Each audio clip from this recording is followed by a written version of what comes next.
Welcome back to the Slow Almanac. I'm Ali.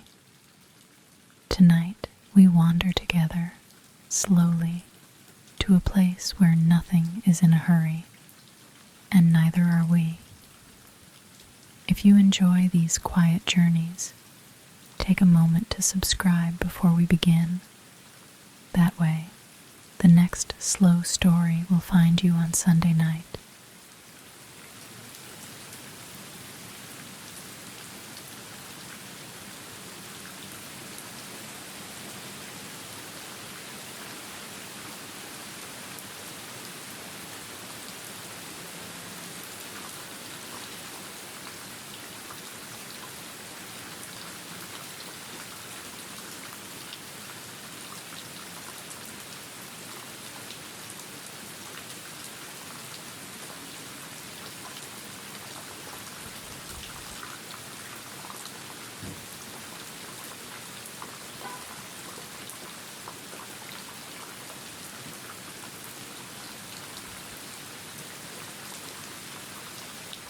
Let your weight settle into wherever you are lying or sitting.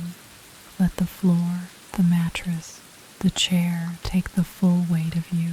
There is nothing to hold up tonight, nothing to brace against. You are going somewhere quiet, somewhere that smells of cold water and cedar and wet plant fibre. A place that has been doing the same slow work for a very long time and is in no hurry to stop. If your eyes are open, let them close. If your thoughts are still moving fast, that's all right. They will slow on their own. The place we are going has a way of doing that.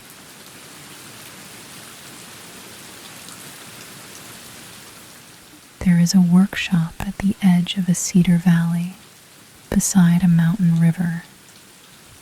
It sits low against the hillside, the way old buildings do when they have stopped trying to stand out from the land and have simply become part of it.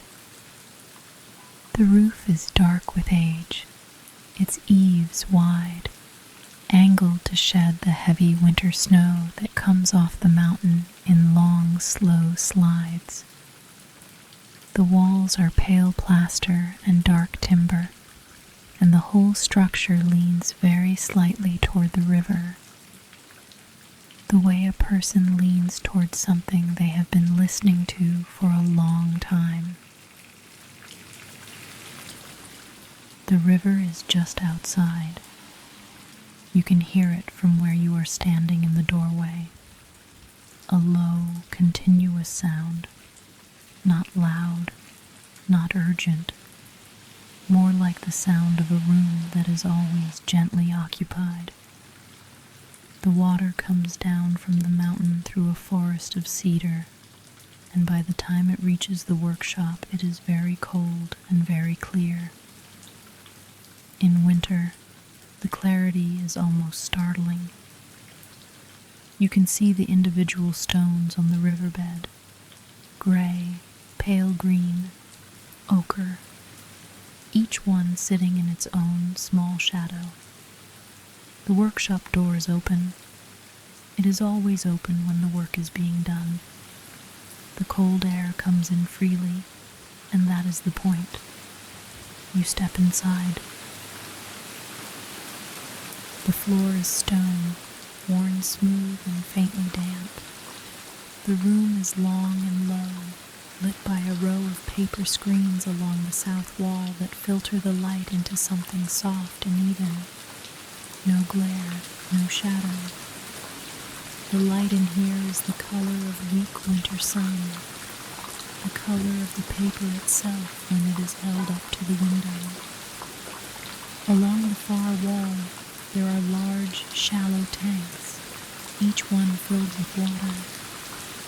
The water in the tanks is milky, faintly blue-white, the color of river water in early spring when the snowmelt is still in it. The surface of each tank is very still. Nothing moves in the tanks right now. The work has paused for a moment, and the water has settled. Beside the tanks, lengths of fibre are soaking in wooden tubs. The fibre is pale, almost white, with a faint warmth to it, like the inside of a birch tree. It comes from the inner bark of mulberry trees, and it has been stripped and boiled and rinsed and beaten until it has separated into individual strands so fine that you cannot see a single one. What you can see is the mass of them together, a loose cloud of fibre suspended in cold water, drifting when you disturb the surface, settling again when you stop. There is a smell in this room that is very particular. It is the smell of cold water and wet plant matter, and something faintly mineral, the smell of the river itself brought inside. It is not an unpleasant smell. It is the smell of something being made from almost nothing, of a plant becoming a surface, of water becoming structure. Somewhere behind you, through a low doorway, there is a drying moon. You can feel the warmth of it from here, a gentle, even warmth from a low fire kept at a constant temperature. That is where the finished sheets go, pressed flat against smooth boards, to dry over the course of a day or two. But that comes later. Right now, you are in the cold room beside the still tanks, and the work is just beginning again.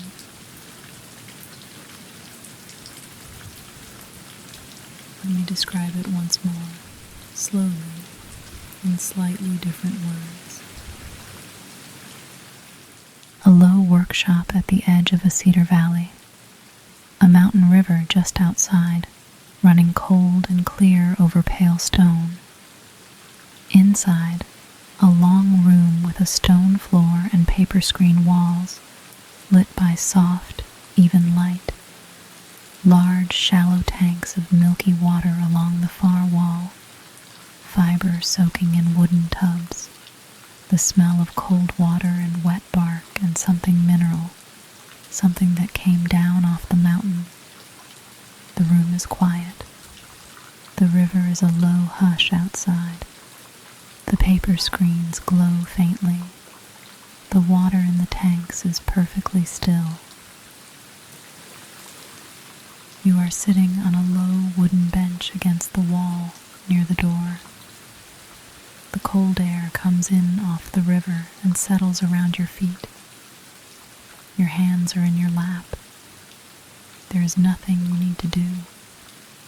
You are simply here in this room, while the work goes on around you at its own pace.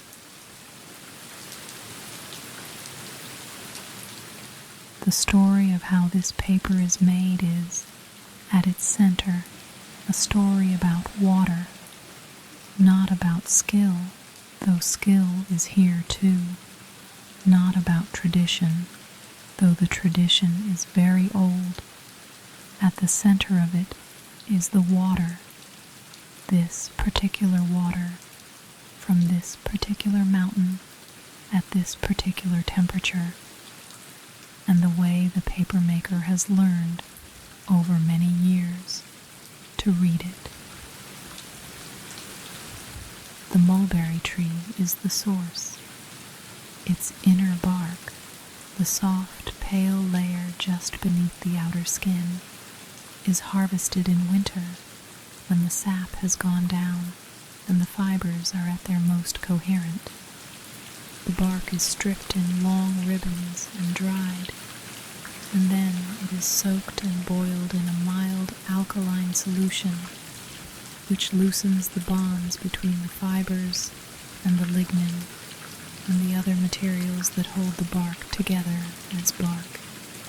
After boiling, what remains is a loose mass of cellulose fibers, pale and soft, and still holding a great deal of water. These fibres are then beaten. In older times, this was done by hand with wooden mallets on a flat stone surface.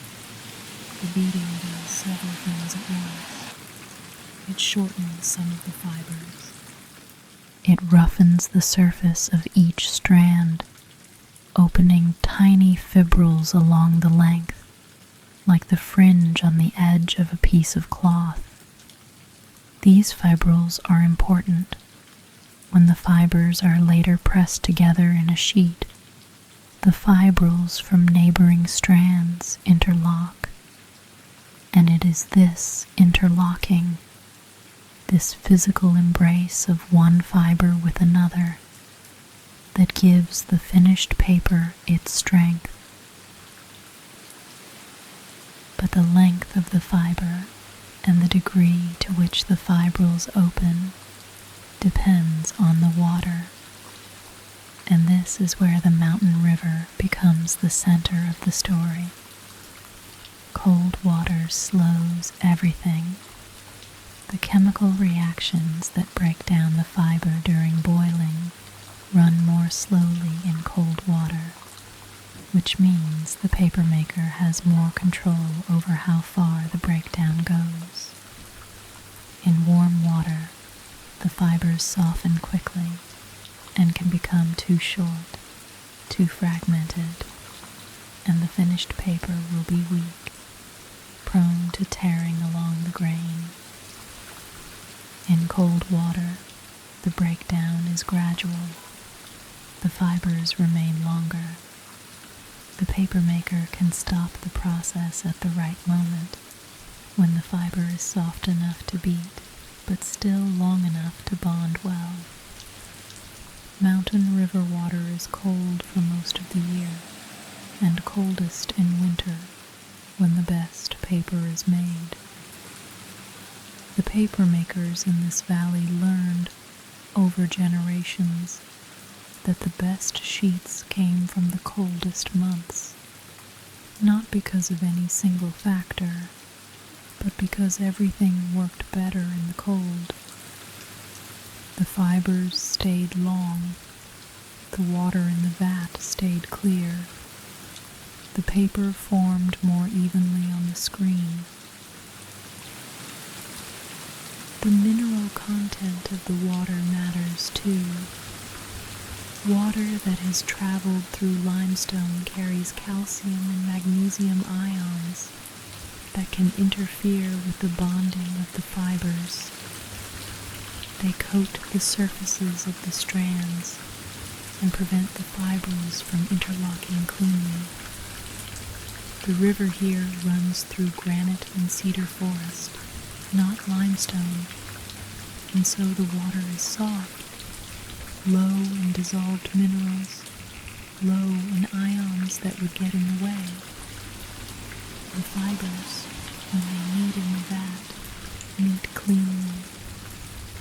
They have nothing between them but water, and they bond to each other directly.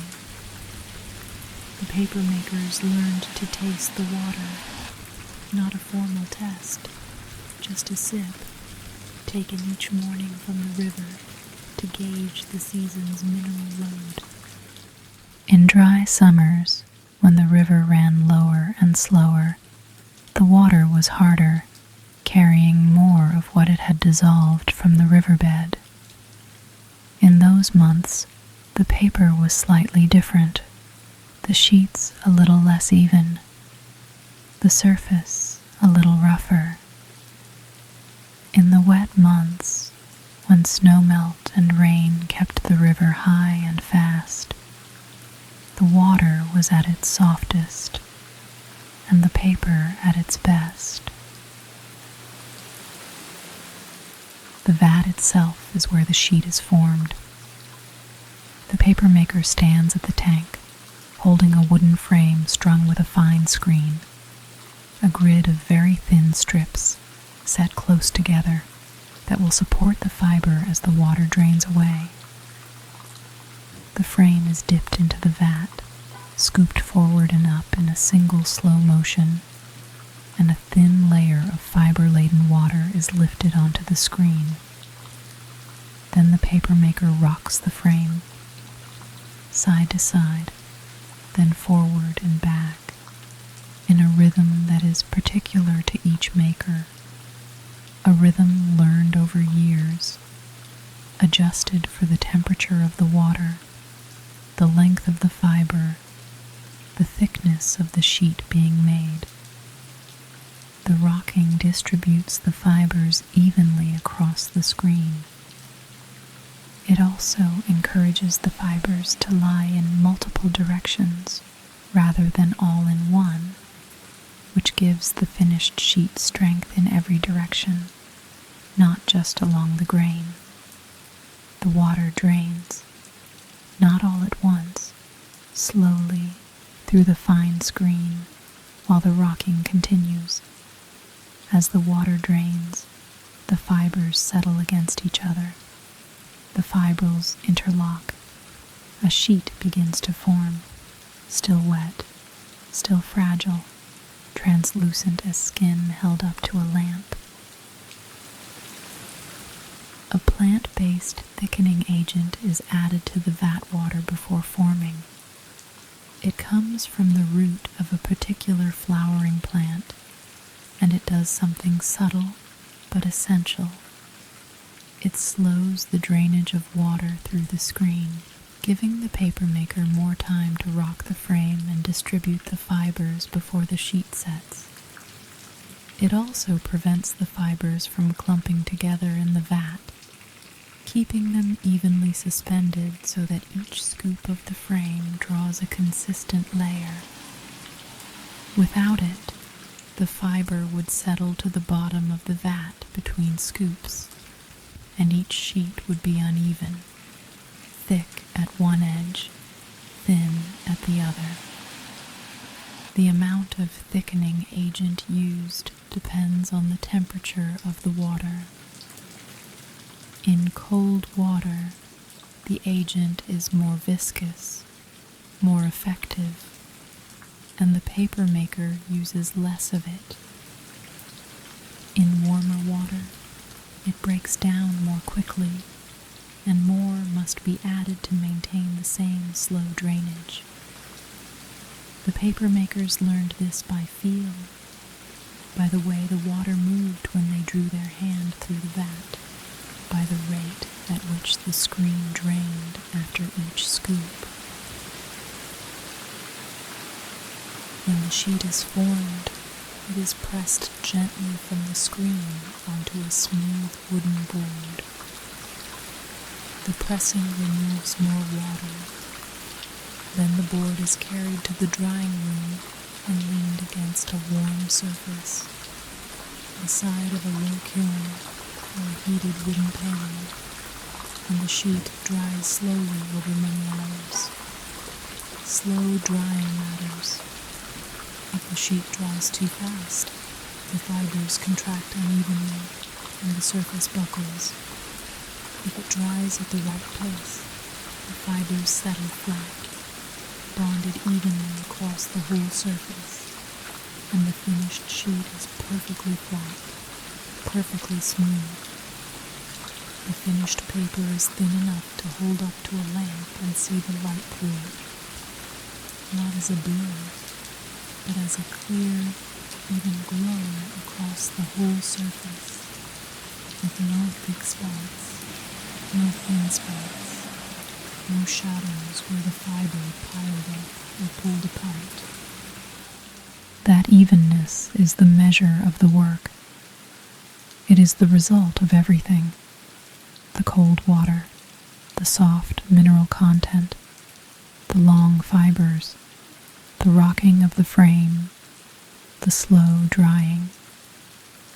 It is the result of the river as much as anything else.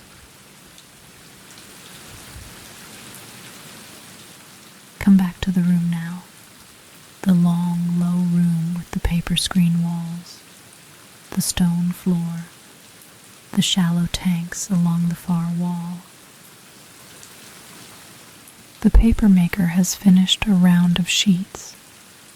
They are stacked carefully on their boards, each one pressed gently against the next, and the stack has been moved to the drying room. The tanks are still. The fibre in the wooden tubs has settled back into its cloud of pale strands, waiting for tomorrow. The river is still running outside. It will run all night, the same low, continuous sound over the same smooth stones.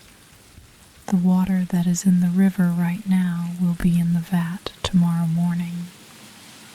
It has come down from the mountain through the cedar forest, and it is carrying the cold of the mountain with it, and the softness of the granite, and nothing else. It is ready. The paper that was made today, the sheets drying now in the warm room, will be dry by tomorrow afternoon. Some of them will last 100 years. Some will last longer. They are thin enough to pass light and strong enough to survive a century of handling, of folding, of being touched by many hands. All of that strength came from cold water and long fibres and a slow rocking motion in a low room beside a mountain river. The room is quiet now. The screens glow faintly with the last of the evening light.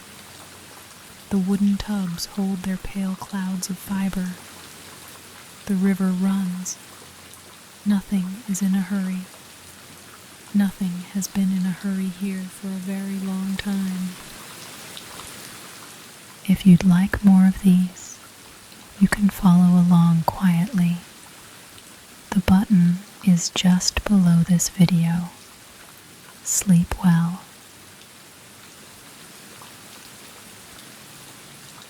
Your breath is slow. The room is still. The cedar valley is dark outside, and the river is running in the dark, the way it always does, the way it will all through the night. The fibre rests in the water. The sheets dry in the warm room. The cold air comes in off the river and settles around the floor. The mountain is very still. The water is very cold. The paper is very thin and very strong and very quiet.